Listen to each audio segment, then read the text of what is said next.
Brothers and sisters, welcome back again sa ating sharing for bread of God. In the name of the Father, into the Son, into the Holy Spirit. Amen.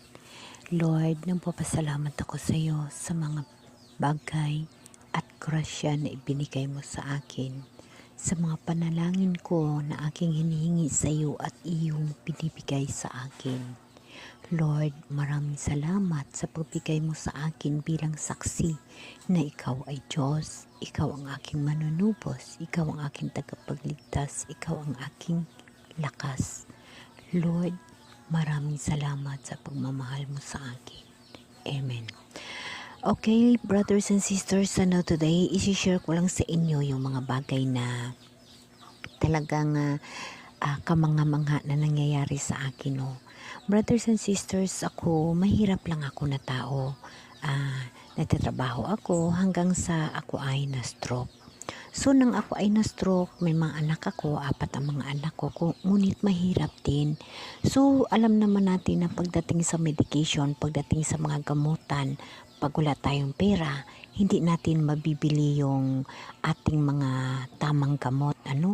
So, bibili tayo yung mga gamot na galing sa tinatawag na mga generic, basta lamang makainom. Pag makabili ka, hindi pa tama araw-araw ang pag-inom mo kasi nga kulang tayo sa pera. Kahit sabihin natin may mga anak ako, hindi pwede na pati yung pangkain nila ipabili pa ng gamot. Mayroon kasi mga bata na hindi naman ganun nga talagang ibibigay sa magulang ang pangangailangan, lalo pa pag may sakit na. Ngunit yun lahat ay alam ko na mangyayari sa atin bilang tayo ay matatanda na. Dahil na pag matatanda na tayo, mayroong mga bata talaga na hindi totally na bibigay ng importansya sa magulang. Mayroon talagang ganun, brothers and sisters. Hindi natin yan maipagkaila sa mundong ibabaw na ito. Ngunit pag tayong magulang, na gumawa tayo ng kabutihan sa ating mga magulang, alam ko na mayroon din mga tao na kahit hindi natin anak or hindi natin kamag-anak, sila ang ipapadala ng Diyos para makatulong sa atin. Yun ang nangyayari sa buhay ko. May mga tao na pinapadala ang mahal na Diyos para providean ang aking pangangailangan. Brothers and sisters, dahil sa kahirapan, wala akong pambili ng aking mga gamot at lalo pang nadadagdagan yung sakit mo kasi komplikado na.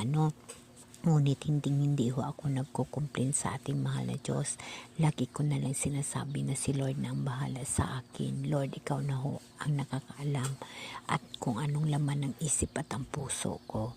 Sinusuko ko sa iyo ang lahat. Yun lagi ang sinasabi ko. Hindi ako nag-complain kay Lord na bakit nagkaganito ako, bakit ganon. Hindi Kung kinakailangan kong umiyak at humihingi ng tulong, yun ang ginagawa ko sa Panginoon. Hanggang sa dumating na ang mga financial ko ay nagkakaroon ng kasagutan.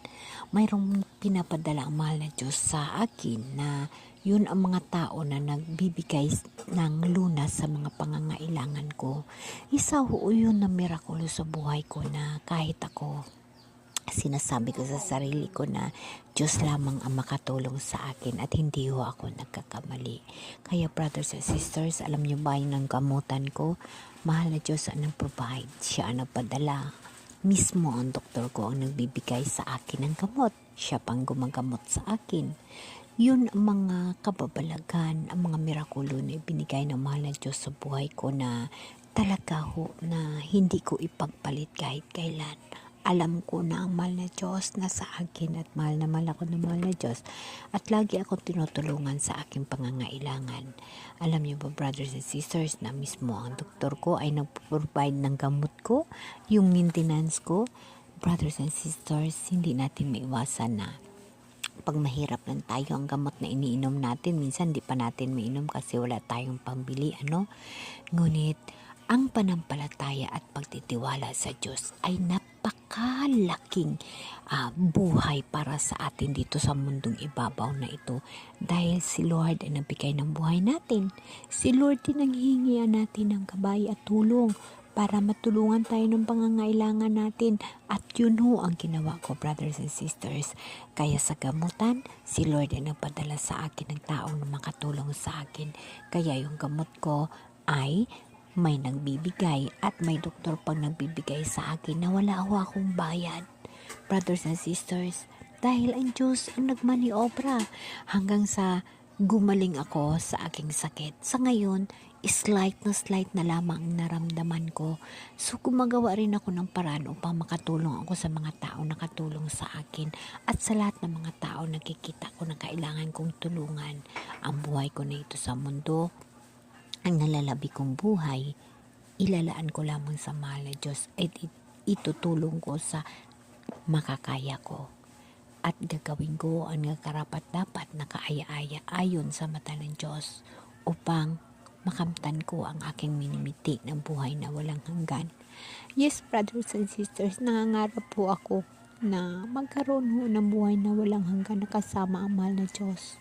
Ganon din, nagpapasalamat ako kay Mama Mary, kay Mother of God, ang ina ni Jesus, ang pinaka-espesyal na babae sa buhay niya. Nagpapasalamat ako na unti-unti ko rin nakakausap si Mama ng tuloy-tuloy. Alam niyo ba, brothers and sisters, nga si Lord lang talaga yung hinihingian ko ng tulong. Yes, nagpapasalamat ako kay Mama Mary. Dumadalangin ako kay Mama Mary. Pero ngayon lang ako sa kanya humingi ng mga bagay. At sa totoo lang, hindi pa nga ako humingi kay Mama Mary. Wala pa akong hiningi, kundi nagpapasalamat lang ako sa kanya. Dahil na unti-unti kong natutunan at nasaliksikan kung ano kahalaga ng ating mahal na Diyos at kahalaga ng kanyang inang pinili na si Mama Mary. Diba, brothers and sisters, na tayo ay nananalangin tayo sa mahal na Diyos dahil siya lang ang ating Diyos. Sinasabi nila bawal manalangin sa Diyos-Diyusan. Yes, bawal na bawal, hindi pwede dahil isa lang ho si Jesus Christ. Ngunit si Mama Mary ay espesyal na nanay ng ating mahal na Diyos, na siya ay may espesyal na lugar sa kalangitan. At hindi ho si Mama Mary namatay, naniniwala ho ako sa kanya na espesyal ang kanyang kinaroroonan. Ipalagay na lang natin kay Propeta Elias. Si Propeta Elias ay espesyal ang pag-akyat niya sa langit. Siya ay nakasakay sa karuwahing apoy. So, how much more ang ina ng Diyos? How much more si Mama Mary? Kaya, ang ating mga banal ay mayroong espesyal na lugar sa kaharian ng Diyos. Aking pa hinihingi, brothers and sisters, sa mahal na Diyos na ako'y bigyan pa ng lubos na pag-uunawa at talagang pag-uunawa at pananaliksik sa Biblia upang lubos kong maunawaan ang ating buhay at ang ating buhay kasama ang mahal na Diyos sa buhay na walang hanggan.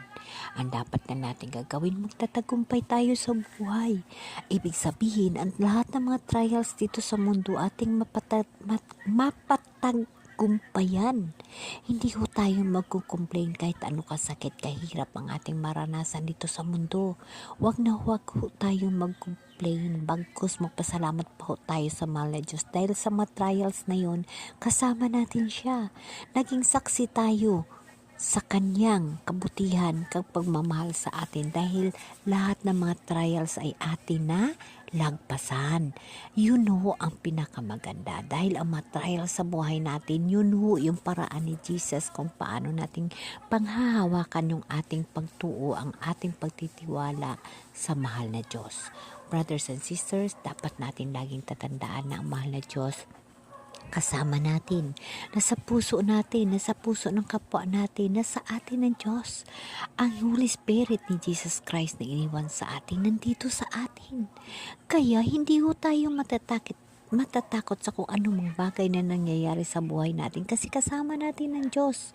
Ang gagawin lang natin ay manampalataya, magtiwala at isuko sa mahal na Diyos ang lahat dahil ang lahat na mangyayari sa buhay natin ay step by step na gagawin ng Diyos na maganda. Brothers and sisters, pangarapin natin na magkaroon tayo ng buhay na walang hanggan kasama sa kaharian ng Diyos, sa bagong Jerusalem na kaharian ng Diyos. Hindi lihim sa atin ang mga pangyayari sa mundo. Ito ho ay mga sign ng second coming. So dapat tayo balik loob sa mahal na Diyos. Totally ho tayo mag-focus sa ating mahal na Diyos. Hindi ho importante yung mga bagay dito sa mundo.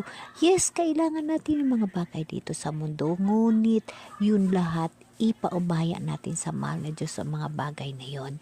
Dahil ang mga bagay na yon ay alam ng mahal na Diyos ang para sa atin, ang makabuti sa atin, para sa mga tao na nampalataya, para sa kanyang mga alipin na nagtitiwala sa Kanya. Brothers and sisters, ang mahal na Diyos, hindi ho natutulog para tulungan ho tayo. Hindi ho natutulog para gabayan tayo sa araw-araw natin na buhay. Yun ang dapat nating alalahanin, na ang buhay dito sa mundo ay agi lamang. Ang lahat ho yan iiwanan natin.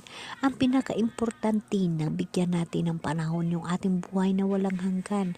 Ang pag-focus sa ating sarili, sa buhay espirituhanon, upang makahanda tayo sa pagsalubong sa ating mahal na Diyos.